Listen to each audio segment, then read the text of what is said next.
Nous sommes donc 3 puéricultrices à travailler au lactarium avec une équipe d'auxiliaires de puériculture et d'aides-soignantes. Le lactarium, c'est une banque de lait maternel qui stocke le lait pour les mamans dont les bébés sont hospitalisés, mais c'est aussi un lieu de conseil et de soutien à l'allaitement pour les mamans. Notre activité est encadrée par le Code de la santé publique.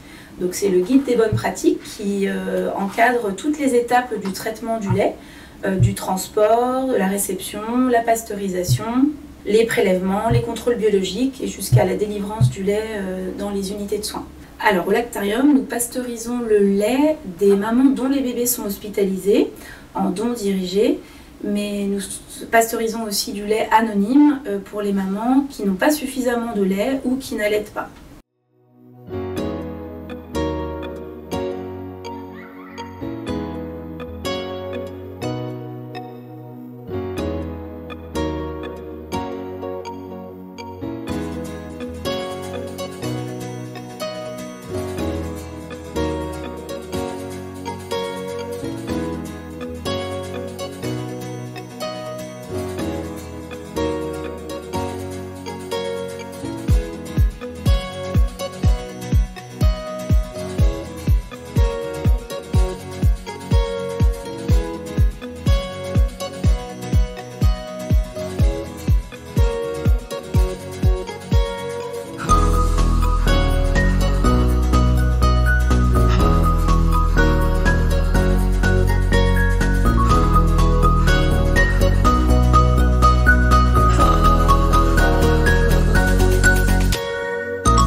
C'est du lait d'il y a 48 heures? Oui, ça.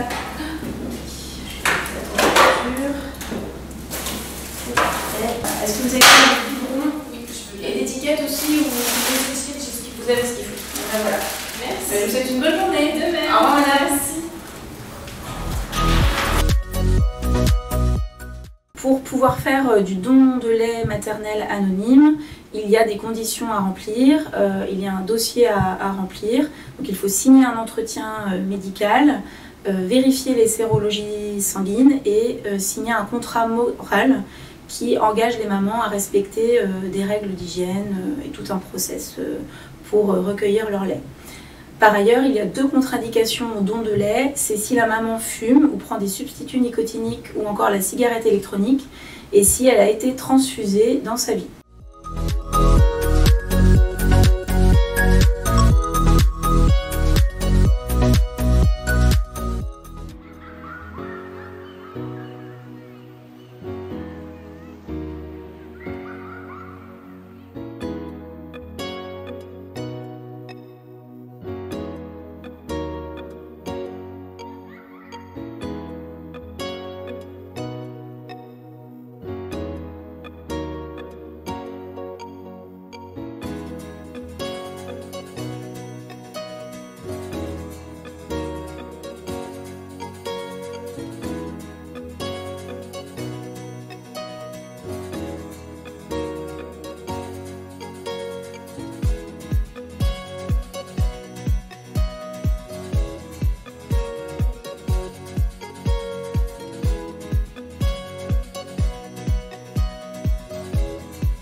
Je m'appelle Fanny, je suis infirmière puéricultrice en réanimation néonatale et je suis aussi titulaire du diplôme interuniversitaire de lactation humaine et d'allaitement matin. Nous sommes actuellement 2 sur la pédiatrie à avoir ce diplôme et nous assurons donc des consultations d'allaitement pédiatrique pour les bébés qui ont été hospitalisés, qui sont rentrés à domicile et qu'on revoit 8 à 10 jours après leur sortie afin d'évaluer un petit peu comment se passe l'allaitement. Donc on revoit comment se passe la mise au sein, éventuellement faire une pesée tétée avant-après, voir si les mamans continuent de tirer leur lait et puis d'ajuster un petit peu en fonction de la prise de poids de l'enfant. Nous voyons aussi des enfants qui sont hospitalisés à domicile, qui reviennent pour des consultations, donc on peut être appelé au moment des consultations par le pédiatre pour voir comment se passe l'allaitement à ce moment-là. Et puis nous passons au sein des services, soit faire des consultations d'allaitement auprès des mamans sur des difficultés particulières ressenties par les soignants, ou alors de discuter de situations particulières. Nous pouvons être appelés aussi pour renforcer le discours soignant sur une pratique d'allaitement. Quel est votre rôle en tant que référente pour accompagner les familles? Pour la néonat 3, mon rôle c'est d'arriver à la sortie à domicile et que les parents soient autonomes au niveau alimentaire sur la sortie à domicile. Et nous, en néonat 2, c'est accompagner les parents de façon à pouvoir poursuivre la mise en place de l'allaitement, autonomiser les enfants dans leur oralité et en parallèle dans la lactation de la maman et pouvoir leur permettre une autonomie à la sortie, que ce soit la maman dans son allaitement, dans sa lactation, et le bébé dans son oralité. La réanimation, c'est plutôt d'avoir une lactation optimale qui permet, une fois passées les étapes de la réanimation et que l'enfant ne soit plus dépendant d'une ventilation, qu'il puisse aller au sein sur une lactation qui est déjà optimale. Donc, moi, c'est plutôt sur l'initiation de la lactation. Vous êtes référente du coup allaitement aux nourrissons. En quoi ça consiste dans l'accompagnement avec les familles et les professionnels? On essaye d'accompagner au mieux les mamans pour préserver l'allaitement. On met en place le tire-lait parce qu'on sait qu'il y a une baisse de lactation en général quand il y a hospitalisation. Et puis on donne un petit carnet pour qu'elles fassent le suivi, et quand les conseillères en lactation viennent, comme ça elles ont le bon suivi avec tout ce que la maman a tiré, tout ça pour qu'on établisse le lien entre tout le monde. C'est les 0-4 ans, donc du coup on est en plein dans l'allaitement. Et puis c'est les enfants malades, donc du coup c'est vrai que quand ils sont malades ils têtent moins. Donc on est là pour accompagner les mamans, les rassurer dans le fait que c'est normal qu'elles ont une baisse de lactation et que l'enfant va moins téter. Donc c'est pour ça qu'on met en place le tire-lait régulièrement. En quoi consistent vos missions dans l'accompagnement des familles et de vos collègues? L'accompagnement, c'est de pouvoir les conseiller en fonction de l'allaitement, s'il est difficile, pouvoir les orienter vers des professionnels adaptés afin de poursuivre l'allaitement avec un enfant malade. On fait le point avec nos collègues, en fait, on leur transmet un petit peu tous les axes qu'il faut vérifier auprès des bébés allaités, sur les points sur lesquels il faut être vigilant, en fait. Comment savoir qu'un allaitement est efficace, comment savoir qu'un allaitement est plus difficile, est-ce qu'une maman le bébé par exemple ne prend pas de poids, s'assurer que ce soit juste un problème d'allaitement ou est-ce que ça peut être autre chose. Et puis, quoi mettre en place quand on se rend compte qu'en fait que la maman n'a pas beaucoup de lait, qu'est-ce qu'il faut faire pour favoriser la montée de lait chez la maman. En quoi consiste votre rôle dans l'accompagnement des familles? On peut avoir plus besoin de nous sur des arrêts ponctuels d'allaitement par rapport à des chirurgies programmées, comme les enfants doivent être à jeun. Donc là, on leur conseille de tirer leur lait, par exemple, pour remplacer une tétée. Sur certaines pathologies, le jeûne doit durer plusieurs jours. Donc là, on les accompagne sur tout ce qui est mise en place